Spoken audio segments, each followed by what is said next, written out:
Last week's fatal school bus accident in Marshall County and the loss of 3 children at their bus stop in Fulton County have shown just how dangerous it can be for school buses on Michiana highways. There's one mom in St. Joseph County who says too many drivers are still breaking the law. She lives on State Road 23. It's a busy highway that links Walkerton and North Liberty to South Bend. She says plenty of people pass school buses illegally right in front of her house. And she has the video to prove it.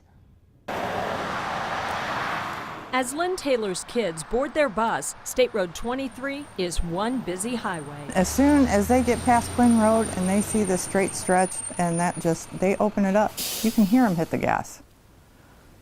It's scary. This mother and grandmother has lived on 23 for 11 years and sees a lot of drivers' bad habits around school buses. There's a no passing zone right in front of my house. On both sides, you're not allowed to pass. But people do it all the time. And then when they do it, when there's a stopped bus there, it floored me. About 2 years ago, she got fed up and started recording. Listen as the bus driver lays on the horn. This driver should stop. It's been escalating ever since the beginning of this school year. 2 different buses come at 2 different times. On this day, her 2 older kids walk across the highway to board. Her youngest child gets on the bus right at the driveway. Her videos show a chilling story. Now, the red lights aren't flashing, so these cars aren't breaking the law, but you'll notice they're not really slowing down. 2, 3. You can hear her fear and frustration. Most of the drivers she can't identify, but one driver was easy to figure out.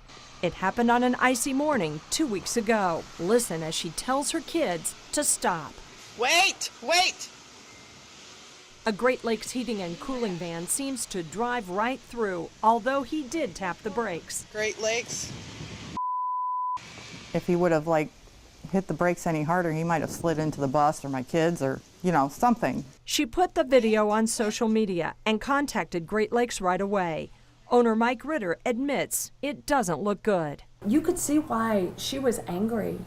Absolutely, and that's why I felt it appropriate to privately apologize that day, got a hold of her immediately. It turns out Ritter knows the highway dangers all too well. From the pit of my stomach, I knew, but as soon as I saw the video, I knew what Lynn was going through. Ritter once lived on a highway, but moved after a close call with his own child, who chased a ball down a hill. The truck totally took out the ball, and my son was just a few feet from that truck.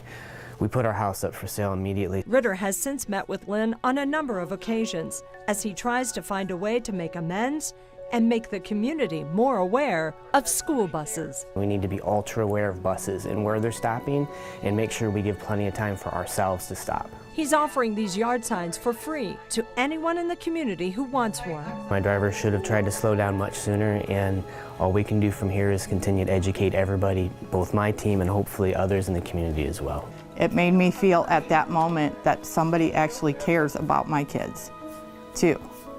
Yeah. Sorry. No, that's okay. Lynn just hopes that drivers will get the message. Stop for school buses. She'll be watching. Every day, until the last kid boards the last bus for the last time, I will be out there. As for the violators, North Liberty Police told me they've increased their patrols south of town, but that area is technically part of the county. They want to remind you that all lanes of traffic on an undivided highway need to stop when the stop arms are out and those red lights are flashing.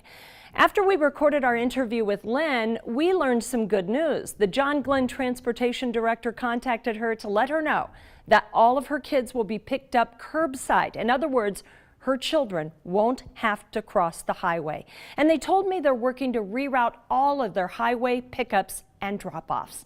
And while that helps Lynn's kids, what about the rest of the state?